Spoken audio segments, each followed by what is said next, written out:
Hello, friends. Welcome back to another Monday night edition of the Wolverines live show here on our YouTube channel or in your podcast feed if you are listening after the fact. Anthony Broom here as we are every Monday night with Clayton Safey, Chris Ballas. A lot to get to today. We were all over the place this weekend. We had an event up in Traverse City to cover with five Michigan players there, Donovan Edwards among them. We're going to dive into something interesting he revealed over the weekend. Also, there is a new NIL. I don't know if initiative is the way to call it or was what we would call it, but some exciting steps forward for Michigan football in that respect on Monday with the the Empower program that they have put into place. We'll dive into that. And also, as we do every week, we will take your questions. We have some from the message board. If you're watching here live on the YouTube channel, we can also get you in that way. And if you want to move yourself to the further line, like Michael Ivor has here with a comment for $4.99, says, hoping J.J. McCarthy does not scramble, having turned his back to the field, face downfield. It's more of a comment than a question, but we appreciate it, Michael. If you'd like to donate and have your name on the screen, like Michael's name is right now, feel free to look for that donate button below. So before we bring the fellas in, of course, we want to talk about our friends over at rogueshop.com. Of course, sponsors of our Monday night show. Going back to football season, they've been a good partner of ours, and we love discussing our friends over there. So promo code The Wolverine for 10% off over at rogueshop.com. If you have issues sleeping, chronic pain, and or anxiety or stress, they have something for you. Or, it's just the summer now too. If you want to just calm down and relax and kind of let the summer and the weather wash over you, that's a perfect application for it as well. So Rogue Shop sells CBD, THC, edibles, tinctures, smokables, bath salts. I come here every week and read the C scroll of items they have. There's something for you over at rogueshop.com. So be sure to go support our friends Richard and Charmaine over there. They have a 24/7 chat function where customers can ask them anything. So head on over to rogueshop.com. That's ROGUESHOP.com. Use promo code The Wolverine for 10% off. Fellas, into the meat and potatoes of our show now. Like I said, a lot to get into. I want to start here.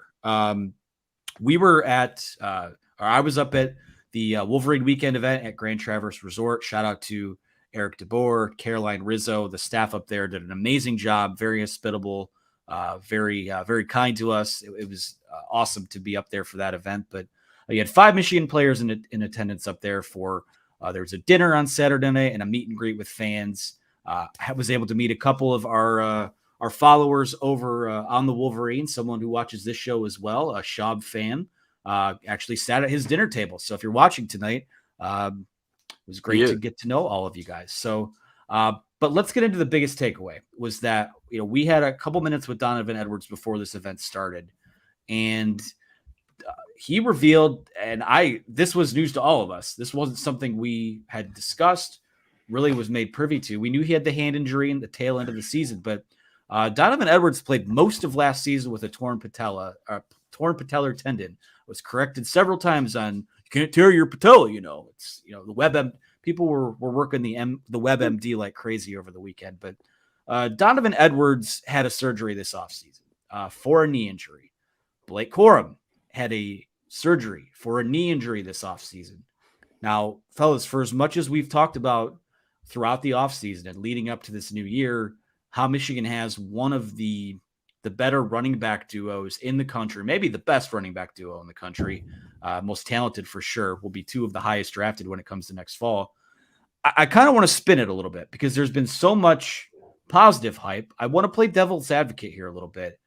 You have two all-world running backs coming off of knee surgeries this offseason. And I'll just start with this. Are we concerned about that?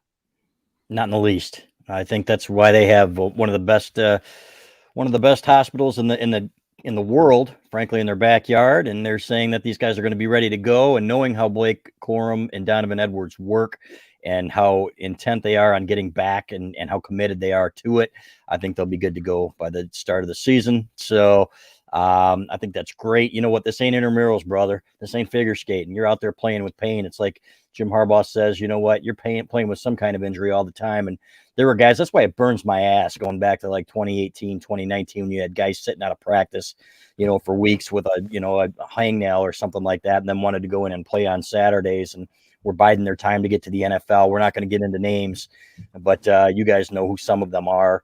And that's why when they got rid of them and they changed that culture in 2020 and they got a refresh and they got rid of all those clowns, you're left with guys like Donovan Edwards who play with torn patellar tendons and broken hands and go out there and learn how to carry in his other hand. That's a football player, and that's how you win championships, baby.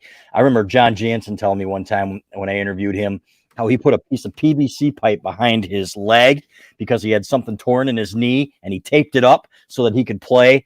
That's Michigan football.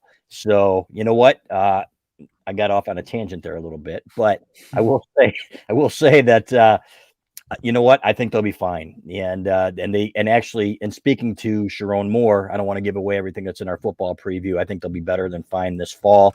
And in fact, I think they're probably pretty close to 100% right now. Yeah, and I think a lot of these guys were smart this offseason. It's not just Blake and Donovan, but a lot of them sat out spring ball. They got surgeries. Like Rod Moore was telling us that he got one himself just to clean something up in his knee, and then he'll be good to go. And they were all lifting and everything, doing everything they could while the other guys were out at practice. But tons of guys, Drake Nugent, Miles Hinton, a lot of guys had procedures, Will Johnson as well. So they're kind of being smart about doing that early in the offseason, so they'll be good to go. With Donovan, I'm always a little bit worried about him getting hurt. He gets hurt quite a bit, as we've seen over the last 2 seasons. He's had multiple ankle sprains. He's had the knee, as AB, you reported first over the weekend. He's had the hand. He had a surgery for that too. So that's 2 offseason surgeries for Donovan Edwards. It's just kind of the way he runs. Like, he likes to run right into guys at times. He's getting better at it, better last year than it was the year before. And I think and Blake was that way too. He would take a lot of hard hits early on in his career, but throughout working with Mike Hart over the years, he has really improved that. So I think Donovan will get better at that. So always a little concern when you run the ball a lot and you have, guys that are going to carry the rock a lot, but nothing out of the ordinary. I think they should be fine there by the start of the season. And the fact that you have those 2 guys and some more depth behind them makes you feel pretty good about what they have this fall if something were to happen to one of them. Yeah, and when it comes to recovery timelines, it was a 4-month recovery for for Donovan Edwards' knee surgery. That was back in February, it sounds like. So he's pretty much good to go. Him and Blake Corum, although they're going to ease those guys in. I want to read the quote. It kind of goes back to Chris's point about these guys doing whatever they can to get on the field and play. Donovan Edwards told us that he said, "I wasn't going to allow that to stop me. My leg would have had to been cut off for me to not play. Same thing with the broken hand. I just put a cast on it, although I was carrying it in my non-dominant hand.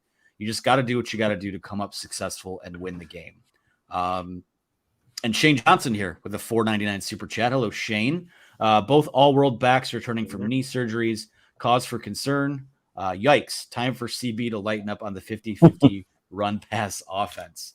I'm glad he brought up the offense, because the next question I was going to have for both of you was, it was just last week where we were talking about some of our takeaways from Jim Harbaugh at the Wayne State camp. And he had talked about how, I only want to get, I'd like to come out of games with Blake Corum having 10 touches and Donovan Edwards having his 9 or 10 touches. And, all this talk about spreading the ball around. I mean, all of these, there's been a lot of guys that have had these kind of off-season procedures. And not to say that guys are, you want to spread it out so no one has the workload that, NFL scouts will look down upon. But do you think that some of these off-season injuries, lend itself to the idea that they will spread the ball around a little bit more? I mean, we can, when push comes to shove, as we've seen in the past, if Blake Corum needs to get 30 carries for Michigan to win a football game, they're going to do that. Knee injury be damned. But given what we know about these guys, and again, I don't think it's, modern medicine, it's the equivalent of fixing a nosebleed for a lot of these guys now when it comes to knee injuries and some of the soft tissue things. But do you think that some of the health stuff lends a little more credence to the idea that Jim Harbaugh might not just be lip service, that he wants to, evenly distribute this ball on offense a little bit more? Yeah, and you know what? Maybe that means giving more carries to, splitting the carries more evenly between the two guys. And you've got two capable backs. You've got backs behind them that are somewhat capable too. And in some of those games, for example, early in the season, we all know about the non-conference schedule. Heather Dinich is going to continue to tell us about it. So, you know what? Then get some of these young guys some carries. So, but you're right. When it comes to winning football games, when you go on the road, for example, to Nebraska and Minnesota, are you going to go out there and start slinging it around, and keep it a ball game early? Or are you going to go out there and do what you do and beat the crap out of teams? And by the fourth quarter, you're dominating and you've got the game in hand. Jim Harbaugh is going to do what it takes to win games. So I'm with you, Shane, as long as the passing game is where it needs to be. And you know what? I don't see that number one receiver. There's no Braylon. Again, there's no Braylon Edwards. There's no Mario Manningham, guys like that out there where you're like, okay, we're going to exploit this guy. We're going to do that. We saw what Cornelius Johnson could do against Ohio State. That was a pretty poor defense as well. He had 499 yards for the entire year. And I think about 144 or 150 came against Ohio State. So, but I am one of those guys that says run behind that big line and beat them up. This is part of football. And if there were one back, then yeah, I'd say you better be damn careful. But you got two very capable backs. They're going to get banged up. That's just the way it is. But let them go, baby. Get out there and start running people over. Yeah, there were a couple of instances where Blake probably had to carry more than you would have liked. Illinois comes to mind. Rutgers first half, I think Blake had over 20 carries in that first half, which was unbelievable. A lot of them came right down at like the 1 yard line. In Donovan not being healthy against Illinois was a big factor in that. And then we saw Blake go down, but I don't necessarily blame the injury on that. So yeah, I mean, it sounds great in theory, but as we talked about last week, once the season comes, once there's in-season Jim Harbaugh and his staff, they're going to do everything they can to win. And, when you have one of the best players in college football in Blake Corum, an outstanding, I don't even want to call him a backup, but he technically is, and Donovan Edwards and other talented players, you're going to give your best players the ball. They're going to command that through their talent and their effort, as Jim Harbaugh would say. And I think that's what's going to happen this fall. I think the nice thing too is that, I think at some point, just given both players' history, I wouldn't be surprised if one of or both of them, Donovan Edwards and Blake Corum, they'll probably miss a game somewhere. Like that's just kind of been what they're, or at least they'll be banged up. Blake Corum's never been healthy for an Ohio State game. Donovan has kind of had not quite a laundry list of injuries, but some things he's dealt with. But the nice thing about their current situation too, when we turn to the topic of how deep is this room, is that I don't think you necessarily are going to have to convert someone, from another position to be your goal line back on short notice, like maybe they had to do with Kalel Mullings. I know that was something that was kind of in the hopper with them going back to last spring, but you have CJ Stokes now, who proved to be capable, and you would think with another season of strength and seasoning that he is going to be someone that comes in and can kind of spell those guys, in a pinch. Benjamin Hall, the star of the spring game, is a guy that physically looks the part right now. We think that with Cole Cabana healthy, there's probably some things they can do with him too. And the list goes on. Mullings is in that room as well. So, they will, the offensive line will by and large determine, if those guys go down, if anyone else can be successful. But, I'm with you guys. I'm not overly worried about the health of either player right now. I think that, both are right on track with their recovery. Both are healthy heading into fall camp, which will start around, I believe, August 1st. So, that's more or less how I feel about the running back position right now. Any other lingering thoughts on those two guys? No, but I do want to go back to the first $4.99 super chat we had, because I want to give that one a little more time and let him get his money's worth on the JJ McCarthy one. So, Michael, yeah, you know what? Here's the thing. Sometimes when you got a guy coming in on you and you see him at the last second, you're going to have to pull a Jim Harbaugh, man, and scramble out of there and do whatever you can to get out of there, and then turn and get your eyes back downfield. So it's not about, it's not about what happens initially. Sometimes you got to do that, but I think he's done a really, really good job. And one of the plays that I will point to is that pass interference in the fourth quarter against Ohio State when they had a blitzer coming untouched. He peels out of there, and then he turns and he throws it up to Ronnie Bell, who was interfered with. I think Ohio State fans would argue it was uncatchable. It looked like he actually got a finger on the ball. So he touched the ball. Yeah, he did touch the ball. So that was a great call.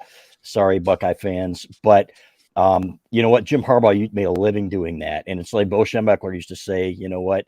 He would, he would drive him nuts at times. He said, but if your quarterback does that, he'd better make a play and get away with it if it's going to happen. And J.J. McCarthy has done that. One guy who didn't was Shea Patterson, if you guys will remember, throwing the ball out of bounds like 15 yards behind the line of scrimmage and stuff like that.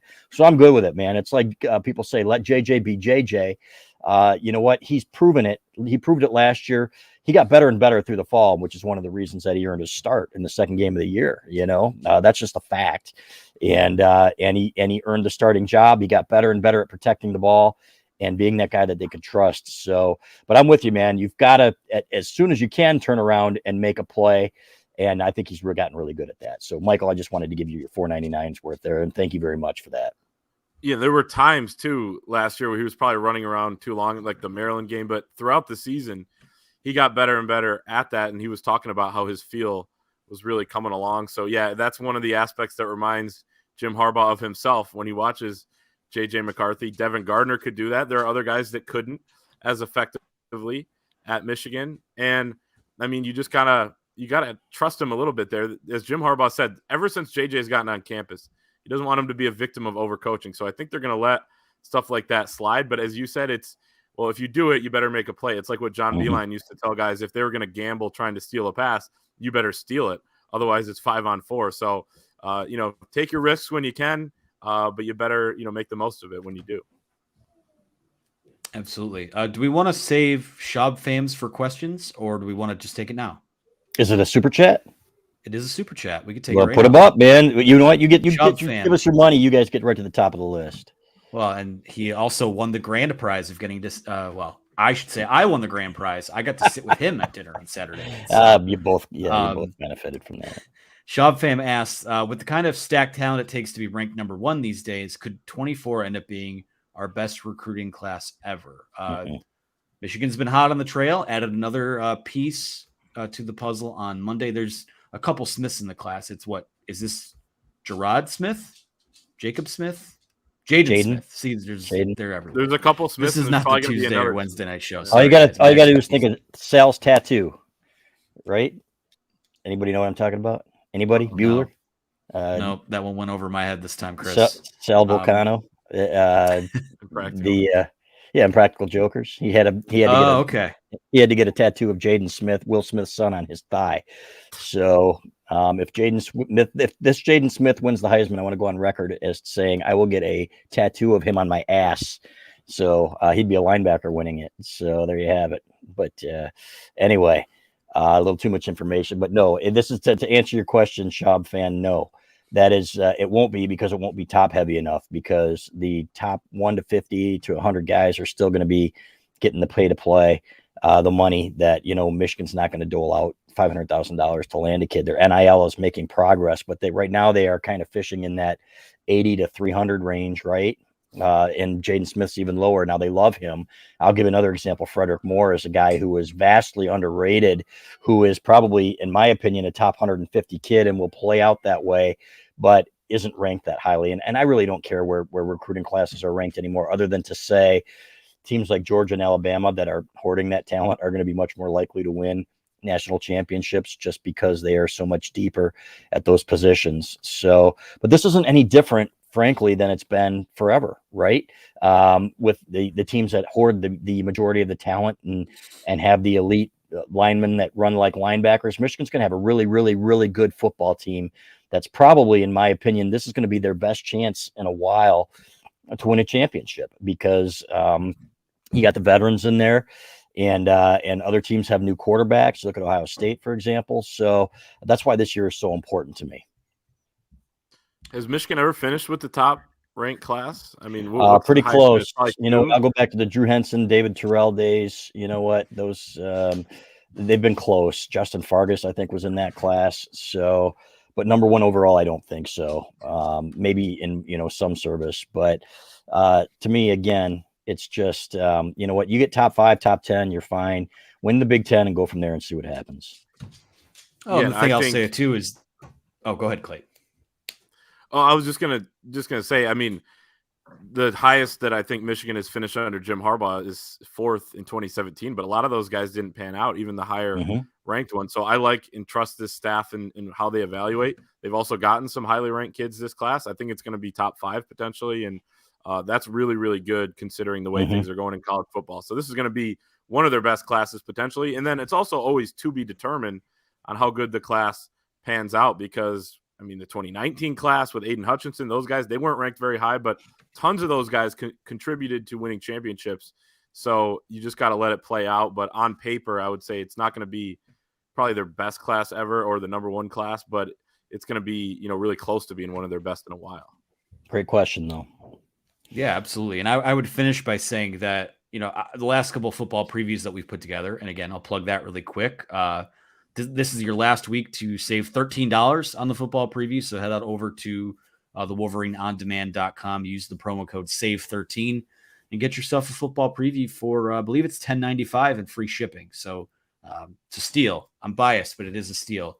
But having done these last couple of class reviews where finally all of the guys from 2017 are through the program, all the guys from 2018, except for a few, there's a few holdovers left from that 2018 class. But you go back and you look at these classes and, the higher ranked guys, especially that 2017 class. I mean, the higher ranked guys, I felt like 8 out of the, whatever it was, like 6 out of their top 8 guys either never sniffed the field at Michigan or like transferred out or were kicked off the team or something. So it's twofold. Like if Michigan's going to recruit a bunch of 3-star type guys, I mean, they've proven over the years, I'm going to trust Jim Harbaugh's staff evaluation. I mean, don't get me wrong. I love our recruiting reporters and the analysts and all that. There's a lot of work that goes into rating those guys, but I'd really be interested in seeing what their hit rate of those 3-star guys are compared to, other programs that bring in that amount of, the 3 stars, even kind of those, I think Ronnie Bell was a 2-star recruit coming out. So for me, it's you trust the evaluation, but at the same time, when you look at those composite numbers, the national rank, when you put together a top 5, top 6, 7, 8 class, whatever it is, those are the types of classes that you have to keep stacking to stay in the conversation that they kind of are in already. Now you trust the evaluations, but they're lotto tickets, and 5-star tickets have a higher chance of hitting. 4-star tickets a little bit less, and 3-star, it's basically it's basically a kind of a crapshoot. It comes down to your coaching and player development. But right now, I mean, coming off the class that they had last year, and some of the struggles they've had with NIL and just getting guys excited about the program. Now that you have those 2 years of winning results to sell, I don't think it's any coincidence that this is where Michigan's at right now as a program. So, Schaub fam, we appreciate the super chat. Thank you. I got a quick stat for you on the Athletic did something on that with how many the percentage of your players that were ranked a certain star 3, 4, 5 going to the NFL. Michigan ranked 15th in the country in developing 3 stars. 12.4% of them from 09 to 19 were got drafted in the NFL. So that's 09 to 19. Yeah, Think and I would that. imagine it would be a lot better if you looked at it from the start of Jim Harbaugh's tenure to now. So they're in a good spot at 15th there. I think it's heavily skewed probably towards a lot of Jim Harbaugh developed guys, and I think it would be even more interesting to see it. They probably rank higher if you just took his era, but that's pretty good considering where the program was for part of that span. Well, I want to move into, since we just discussed why there's excitement around the program and NIL, both in recruiting and off the field. I want to talk about this new this Empower initiative that Jim Harbaugh has been a big part of. Michigan football officially announced it on Monday. And Chris, I'm just going to kind of give the floor to you because you've been all over this on the back end with it. So, and EJ has an article coming out as well. But talk to us about what the Empower thing is and what it means for NIL. Yeah, let's talk about Shane. Take Shane's question first. He's got it $4.99 in there. So he said no concern with number 1 receiver with a nice collection of 2s with both our tight ends. True. Wilson, Clemens, and CJ. And guess what, Shane, Donovan Edwards could be, like Mike Hart said, again, one of the best slot receivers in the country if he were at a slot receiver. So he said he could play just about anywhere. So I'd love to see them use him more in that role too. They do have guys. They told me that Tyler Morris was out there looking like Ronnie Bell. He switched to his number. So, and Jim Harbaugh has said he'd take 100 Ronnie Bells. Well, it looks like he might have another one. So we'll see. There's always some concern though. You got to have guys getting open. I think, you can scheme to take a tight end out of the game, Colston Loveland, guys like that. But when you've got a guy like a Mario Manningham or a Braylon Edwards, sometimes even in a double team, as teams have found out, it's tough to cover them. So as for the red, I feel you, man. This is literally the only clean thing that I had in my closet when I was getting ready to go. I will not ever wear green. I don't even own anything green. And because I don't like the color. Red I wear once in a while, so I apologize to you and your 8-year-old, and I will promise never to make that mistake again. Shane, that's not a red shirt either. That's a scarlet shirt. It's I orange. have the same one they sent us. I have not put Scarlet's it on. even worse. Are you kidding me? Exactly. Yeah, exactly. It's orange. Can't you tell? I think we should shame this guy for wearing this on a live show. No, I don't blame. Wear it in the comfort of your own home, but when you're on a live show talking Michigan football, wearing a scarlet shirt is just disgusting. Yeah, well, it is orange. Show a little decorum. I'm sorry. All right, my apologies. Well, so talk to us, Chris, about what this Empower initiative is. Out in New York, man, is when we first heard about it. We were following Michigan around on their trip out east, and we were in New York City, and they had an event. The great Toch man, Tim Smith, helped pay for it through the collective, Champion Circle Collective, and there were some donors there, and Jim Harbaugh kind of introduced it there, and he said, you know what, we want to make NIL an experience. He said, we're going to get all of our big donors behind it, the biggest ones. We want you to be a part of it, where they're getting opportunities, in business and opportunities to show, what to do with their money. It's not just about getting money. It is about getting opportunities with money. But it is more about setting these guys up so they know what to do with their money when they get it. So it's great opportunities with some of the best business minds that Michigan has produced as alums. So they're starting out, I think it's going to be like a 7-city road trip. They're going twice to New York. They're starting in Chicago tonight, where Jim Harbaugh is trying to reach some of the alums with money and saying, hey, we need to support our guys here. We're not asking you to write them $1 million check to come to Michigan, but when they're here, they need to have these opportunities because, to be able to recruit against the Alabamas and the Georgias and some of these football factories, we got to do something different and something better. So that's what it entails. I think it's going to be pretty special. They're talking about, when they talk about a lifetime commitment, and I can point to so many guys who, what Michigan always got theirs, they would say back in the day, under Lloyd Carr, we can't give you yours up front, but you're going to get yours on the back end because there are going to be so many alums to take care of you. Now, basically, the alums are going to start taking care of them legally while they're in school and while they're learning. So this is a great opportunity, and that's something that they stressed on the recruiting weekend. EJ Holland, our recruiting analyst, told us about it, and they're excited to learn more about it, and so are we. I think we're going to learn more about it tonight when Jim Harbaugh meets with a lot of people in Chicago and discusses it in more detail. But they're making positive steps. Michigan's been behind in NIL.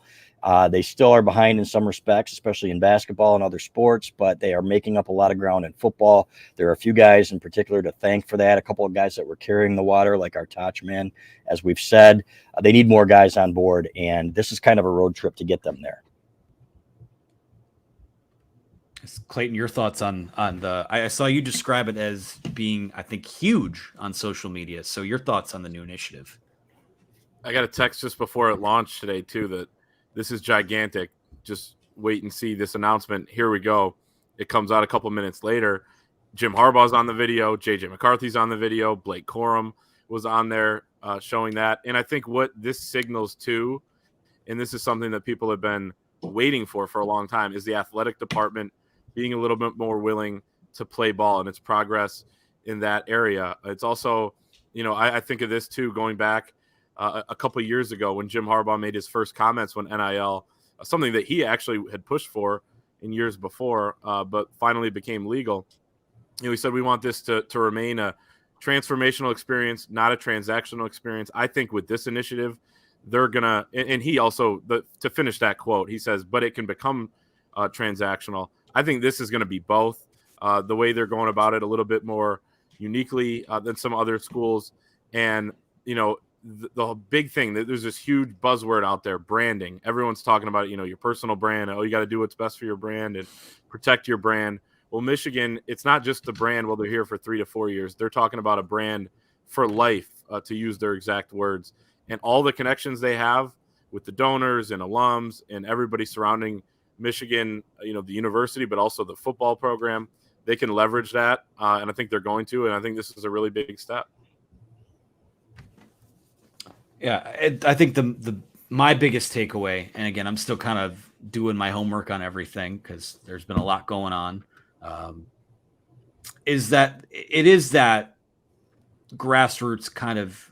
First of all, that Jim Harbaugh is basically, going on the road show, and I can't say he's raising funds on his own. I don't know if that's legal to the letter of the law, but it's one of those things where you want to get people fired up to donate. And there's been so much of a disconnect and so much disorganization around, some of these big name donors not knowing if they could even, contribute to it, or if, would there be sour grapes if they contributed to NIL instead of, the athletic department's best interests. But, I would say from a Michigan perspective, administratively, this is something that it's good to see they are embracing, because let's be honest here. Michigan football is a cash cow, and it is. I'm sure the money they bring in is higher than the GDP of some underdeveloped countries, so to speak. So they print money out there, and it's sometimes you have to. If there are people in positions of power that are worried that maybe the money stops flowing in directly to you for athletic department endeavors, you got to protect your investment here. And the best way to protect your investment is to make sure that Michigan football stays at the top of college football in terms of keeping its players, first off, winning football games is the key to everything. But winning those football games, making sure these players are taken care of. Michigan for years has touted, by virtue of just being a Wolverine, you're set for life with all the connections you have after the fact. Well, no, let's as an institution go out and make sure that these guys have what they need competitively and what they're worth, while they're still playing. And the fact that finally, after all this time, and again, all ships are kind of still working on sailing in the same direction, but it finally feels like there is some sort of unity and clarity on where this thing can go moving forward. And that's I don't know about unity. I don't know about unity yet. I think they're getting there. I think they're getting closer, because it still seems like there's some reluctance in some areas. So, but the importance has been put out there. I mean, even as recently as a week and a half ago, there was some pushing back and forth. So, and some kids that, on the Michigan football team, some stars, I think, that are questioning, hey, I'm not in the same ballpark as some of these other schools, but I think this is a step towards rectifying that. Let's put it that way. Yeah, it's going to take time. I mean, when you have so many, especially with people that have lots of money and are raising lots of money, also comes ego. And that's a big part of it too. So, but yeah, if nothing else, it's a little more than an incremental step forward, but it's just another positive after. I feel like everything that Chris, you reported at NIL last offseason was doom and gloom, and it was terrible. The tenor's a lot different now. It is. Yep. And thanks again to a handful of people really who have made it their mission, one of their missions to get this thing back on an even keel here. All right, any other thoughts on Empower? No, let's move on. What do we got? It's a good double entendre, I think. That's right. It is. And Jim Harbaugh made that clear when he introduced that in New York. So what a great event, by the way. Thanks again to Tim and those guys for including me. And, the team loved it. That whole trip was fantastic. You know what? Going down there to Canton with you guys and everything else was great. So I don't care what anybody says. That is a fantastic experience for these kids. All right, fellas. Well, looking at my watch here, it appears it is now question time. Awesome. We have leftover questions from last week to get to. We have new questions for this week to get to. We have questions coming in from our friends watching live on the YouTube channel. So start lining those up. But Clayton, you are sort of the the keeper of the questions, the scribe, if you will. The C scroll is in your hands, so I will let you lead this off tonight with the question for us. As Jim Harbaugh would say, I think we're just scribes and pundits. Is how he's described the media. So I guess I'll take it. Blue Thunder 24, I thought had a pretty good question. Which player will be missed most this season? Mozzie Smith, Ronnie Bell, or Olu Oluwatimi? It's a great question. Why don't you tackle it first, Clay? Yeah, I could start out and just say I think it's going to be Mozzie. I think Ronnie Bell was so reliable there, but I think you do have guys like Tyler Morris, that can step up. Cornelius Johnson. I think Roman Wilson is going to have a really big season. I think people are overlooking how good he can be. You have the tight ends, you have Donovan Edwards. They'll be able to piece that together. Drake Nugent, I think, is going to step in just fine at center. I mean, you look at Pro Football Focus, they rate him as the top returning center in the country. But to me, Mozzie Smith was undervalued here. First round pick for Michigan at the defensive tackle spot since I think the 80s or 90s. Kevin Brooks, whenever he went to the Dallas Cowboys himself. And Mason Graham and Kenneth Grant, they've showed promise, especially Mason Graham, and he's been productive in his career. And I love what both those guys bring. But are they going to bring, what a first rounder brought? I don't think so quite yet. And there's so much riding on that nose tackle spot in this defense. So I'm going to go with Mozzie Smith, but I do think Michigan has enough talent to replace all three. I think that's a great. I'm gonna agree with you there because Mozzie, I don't think he was appreciated as much as he should have been. Taking on the double teams all the time, how strong he was. Mason Graham again, I think is going to fill that role just fine. But last year you had Mozzie Smith and Mason Graham, right? Now you've got Mason Graham and who? Somebody else has to step up. So I think that's a great observation, Clay. Mozzie Smith had a great career here, and credit to him because you know what? There was so much on his shoulders a couple years ago where they said we need one guy to really step up, and really the season kind of depends on this guy. How many times is it that the guy doesn't live up to that? He took that on his shoulders and he lived up to it. Give him credit. Outstanding career here. Wish him well with Dallas. Something about those Grand Rapids kids, man. I tell you, yep, no question. I feel like the odd man out in that regard, but I'll no. It's okay. I'm sure you're okay. No, my family has roots in Grand Rapids. So, all right, there you go.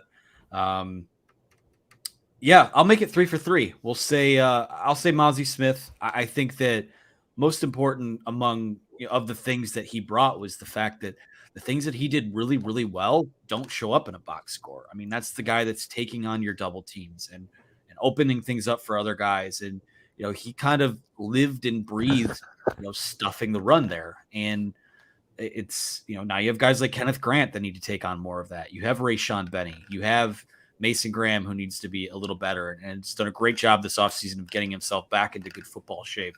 I would say of those three, I would say Ronnie Bell's a close number 2, just because the fact that he did find a way to get himself open and it was productive when the ball came his way. But as Don Brown used to say, the nose tackle is the tip of the spear, so to speak. And I don't know who that guy's going to be right now. They have guys, but we'll see who it winds up being ultimately. I think it's really tight, man. You're talking about the Remington Award winner too at center.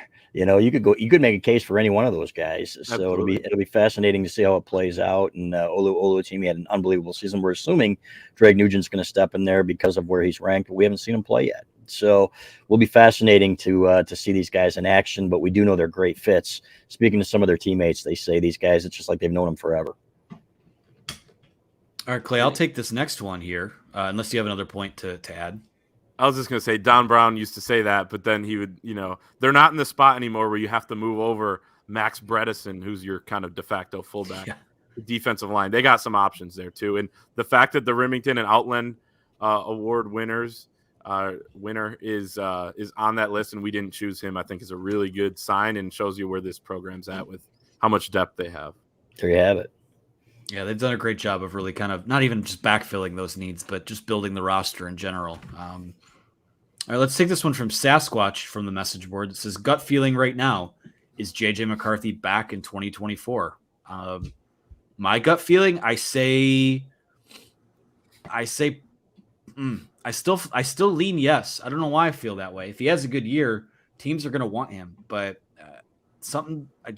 have this lingering feeling that he's a 4-year guy. Seems like a 4-year guy. Now, if they won the championship, right, and he throws for 30-something hundred yards and, as a Heisman finalist or something like that, then go, young man. But this kid, there's something different about him. He's got that Jake Long gene in him, and guys like Chad Henne that, you know what, they're here on a mission. They love this place. And we heard it, when he said, when Cade McNamara beat him out, and he said, people were starting to question whether or not he was going to be here. I'm not going anywhere. This is my school. I love it here. He's got a chance to really leave a legacy as one of the most well-liked players that ever played here. One of the most beloved. And you know what? I think I really do. My gut tells me he'll be back another year. Yeah, I would say I'm over the 50% mark that he'll be back, in a fourth year. But I think he's got what it takes to be an NFL quarterback. And I think there's going to be teams and a lot of buzz around him after the season. There already is now that, hey, you could go and, you could be a second rounder maybe. Potentially in the first round. You see 2 mock drafts right now, ESPN and The Athletic, both have him as a first rounder. So much can change and will change by the time it's actually, time for him to make a decision. But I think he's going to have that option. I would lean that he's a 4-year guy, but nothing would surprise me. I'd say it's about 55%. I think it also comes down to the fact that, can you, by virtue of just being in the 2024 or the 2025 draft class, can you be maybe the first or second quarterback off the board? I mean, I'd be really surprised if something happens where he supplants, Caleb Williams or Drake May. Those guys are going to put up video game like numbers, and there are going to be a lot of guys that do that. And maybe it wouldn't even necessarily take JJ doing that for him to be drafted high. But I do wonder if coming back and improving yourself for a fourth year to be the guy in that next draft class might be what he decides to do. But I think it ultimately will hinge on what happens with this team this year. So, I mean, I want to make it clear. I think he's going to be an outstanding NFL quarterback at some point, no matter when he goes, just to be clear about that too, Anthony. I think so too. I mean, more important than the numbers are, when these teams draft a franchise quarterback, they're not just drafting the skill set. They want guys that have shown that they can put a program or a team on their back. And I think the clearest example of him being able to do that was how they played without Blake Corum last year. You needed his best football. You needed the reins to kind of come off of him a little bit. Not that he was completely shackled, but and he's got that like hockey player mentality too. He is the complete package. So we'll see what happens, but nothing would surprise me. Whatever he decides to do, I think from a mental standpoint, he's ready to go whenever he wants to. It's just a matter of where his priorities lie. There you go. Clay, you want to take the next one? Sure. We had the schedules come out 2024, 2025, the Flex Protect Plus model, which AB, I know you watched Succession, but Living Plus, I thought it was similar. Like, where do you come up with that name? Anyway, we had a couple questions about this, one from Scoot, one from Bloomer. But did Michigan make a mistake by keeping Sparty as a protected game? Bloomer, this was from last week, so he was asking it before it came out, but what are your feelings about keeping Little Brother as a protected rival? Time for a break? Your guys' thoughts on that? I've said my piece on that. You can see it, guys, every day, and then we go out there. It's just like nothing seems to sink in here about how this is a football game and not life and death. And it's gotten to the point where it got crazy last year, and you've got people blaming Jim Harbaugh and blaming kids running into a tunnel for getting their asses kicked for what happened in there.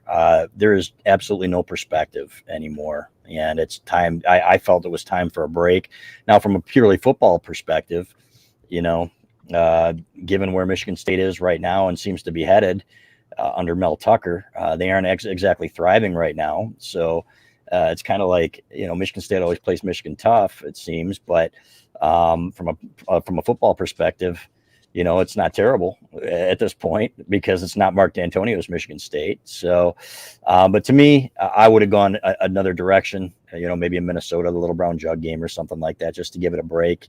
And then maybe when you come back 5 years, 3 years later, you appreciate it a little bit more. And I doubt that we'll ever get to that point anymore, though, guys. It's gotten absolutely nuts. And I don't think I'm overstating it when I say that.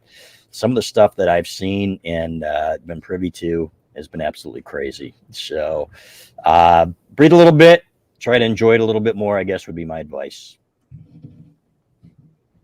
Yeah, I mean, from my perspective, I mean, the fact that it's even being peddled um, by I'll call a spade, by members of the Spartan Beat that uh, Jim Harbaugh goaded the situation into happening last year. It remains irresponsible, and though there's no reason those for me, I think those teams should play. I don't think you should take something away. I mean, at the end of the day, you shouldn't take something away because there's been a lack of leadership or accountability on one side, whatever it might be. So for me, I think that because when we walk out of our house, by virtue of just walking out of the house each day, you've got a Spartan neighbor or Spartan family, or vice versa, Michigan neighbor, Michigan family. This game and this rivalry still can be and still is a great showcase for our state, especially when both teams are good. Which right now it doesn't look like that's going to be the case, probably for a while, because Michigan State's roster has gotten worse. It just has. There's no sugarcoating that. So for me, I mean, I think that you should play the team in your state. I try to look at it from, if the shoe was on the other foot, would you want it to go away? I don't think I would. You always want your shot at your rival, whether you're 3-9 or 9-3 or 12-0 or whatever it winds up being. But yeah, I have no issues with them staying as a protected rival. I think that people need, hopefully, time or the time that's passed has added some perspective. I doubt that it has. It's probably really only made things more toxic. But we'll see. I think they should play because I don't think you take that away, because adults, and these are men, make no mistake about it. They say that they're kids. No, these are adult men, these players on the field. They should know how to act. So you play the football game. As far as the plus model goes, a couple of our friends from Flint at the dinner on Saturday, they asked me, they said, what does the plus mean? And I was like, honestly, it's the first, Clayton, that was the first thing that popped in my head was Living Plus or Disney Plus or So perfect. something Max. So I don't know. It's trendy, I guess. But yeah, I have no issues with I'm kind of surprised. I thought they might find a third protected rival like a Minnesota or a Penn State, but yeah, I have no issue with just having those two, Michigan State, Ohio State, and then you see everyone else. There's no reason you should play a Wisconsin or Nebraska or an Iowa 7 years in a row like they had been in the old models. So excited for a little bit of keeping it fresh year in and year out. Yeah, I can just finish by saying I wish they stayed with divisions, but this kind of it makes somewhat sense. I mean, everyone's going to play each other in a 2-year span, but as far as the protected rivals, Michigan State, Ohio State, I mean, I think it's the only way to go. It makes complete sense. And just don't assault people after the game if you're mad about losing. And the people that are also saying that, hey, Jim Harbaugh was somehow responsible for this, it's not only irresponsible, as you said, AB, it's factually inaccurate. Yeah. I don't know if there's any, I don't know if you could really say anything more on that, honestly. I can. I think it's stupid to even suggest it. So there you have it.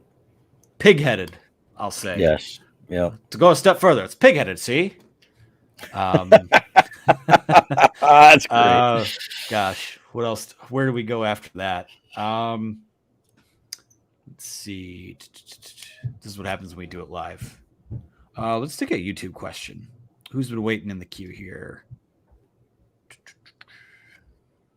We got Here's just a comment from Phil O, who says, this has been the best past 2.5 years of culture Michigan has had since the mid-90s.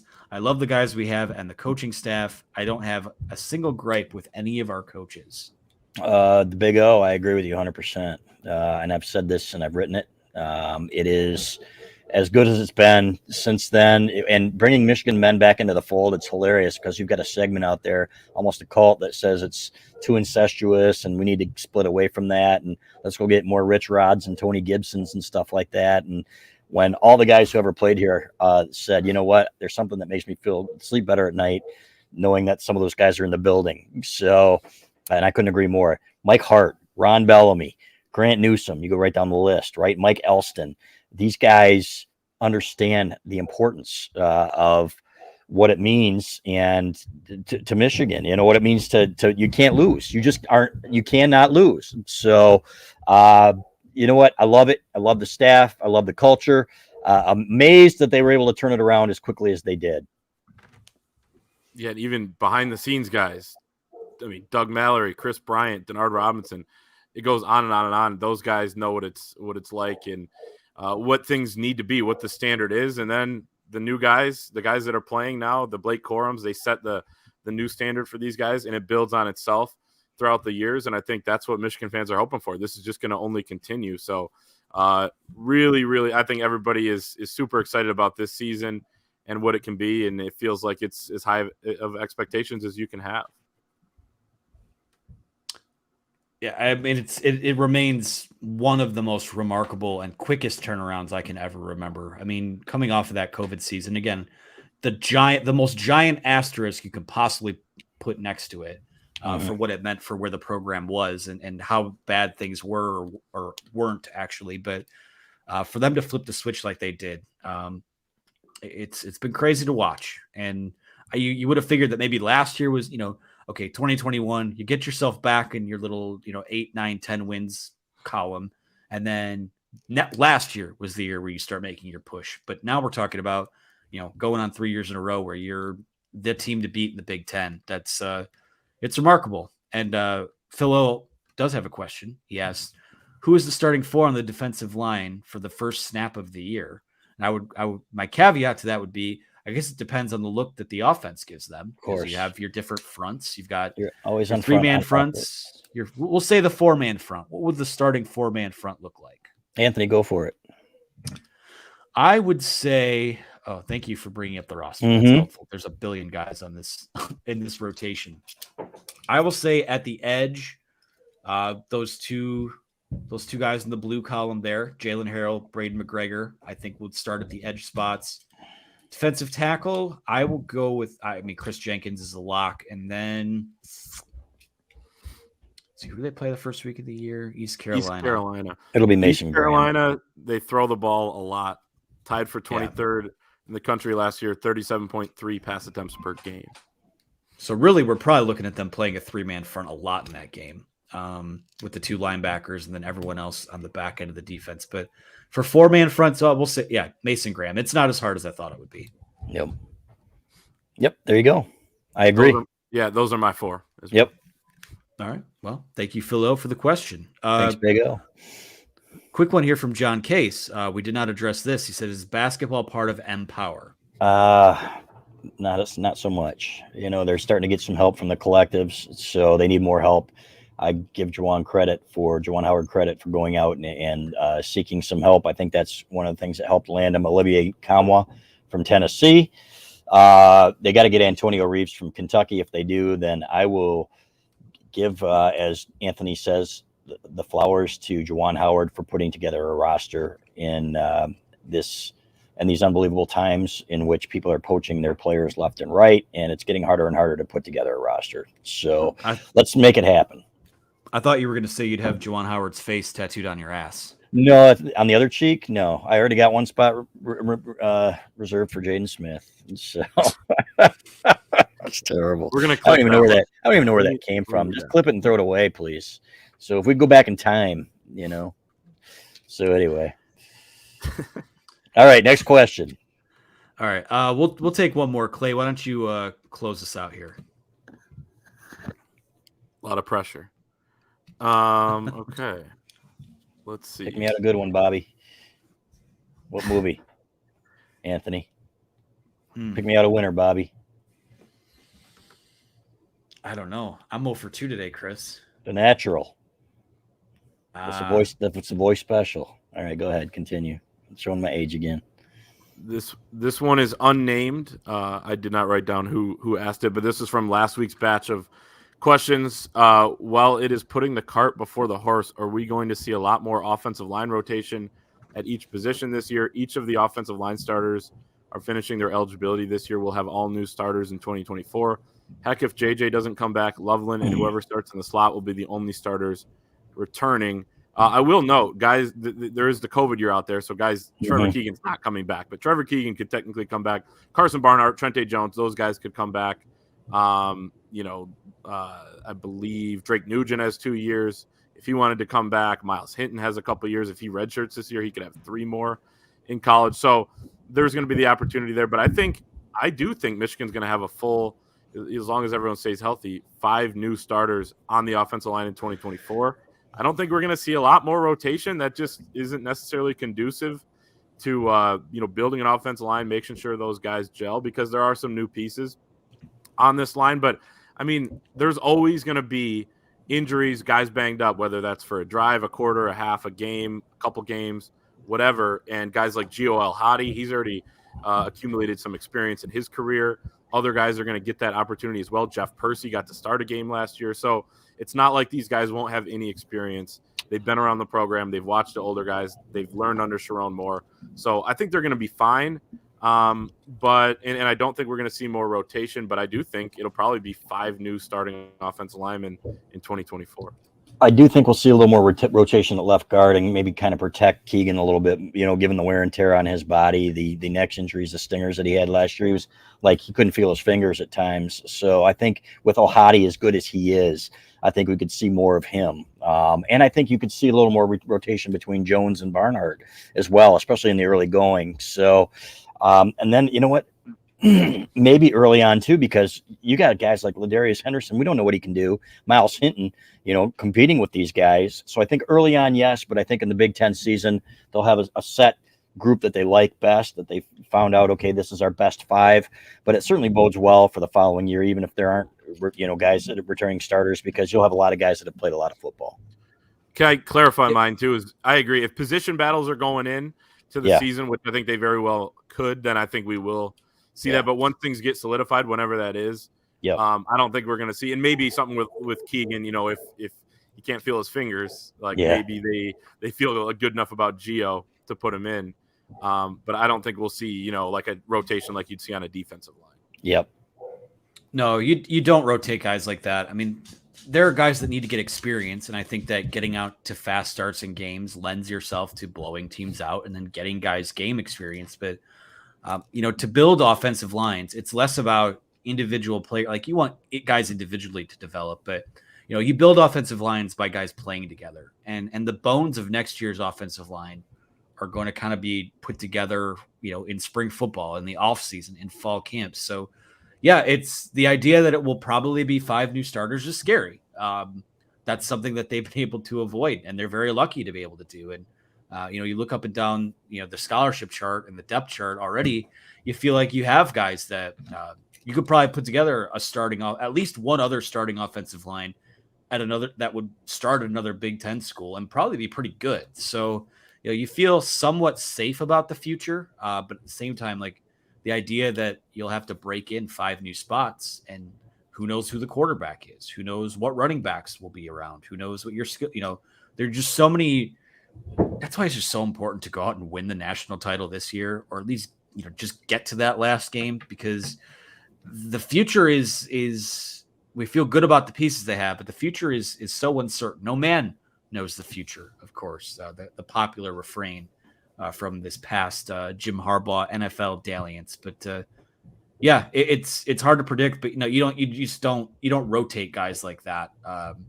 The Lions tried to do that a couple years ago. They rotate their guards out, and I just feel like you pull any of those links off of an offensive line, and so much of it is based on chemistry and the reps and knowing what the guy next to you is going to do. And so I don't see a ton of rotation unless there are those battles or there's an injury.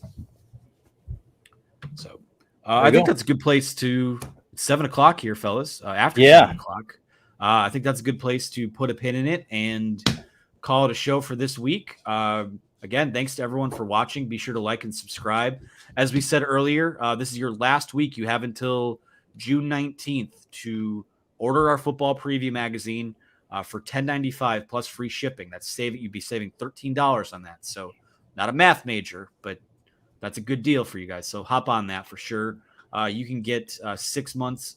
What's the deal, Clayton? Is it 6 months for $50 at the Wolverine, or a year? You're on mute, buddy. Oh, you're muted. Also $1 for 3 months, but yes, $49.99 for a year. Okay. By the way, there's Tigers, so many numbers. Tigers are probably down 4-0 by now, right? Did the game start at 6:40? Their season ended on June 1st. I don't know what you're talking about. There you have it. So thank you guys so much. Thank you to Clayton Safey, Chris Ballas, producer Megan behind the scenes. Thanks to everyone who watched this week. Thank you for the great questions. We will be back next week at this time. So thank you, everyone. Have a great night. We'll talk to you soon.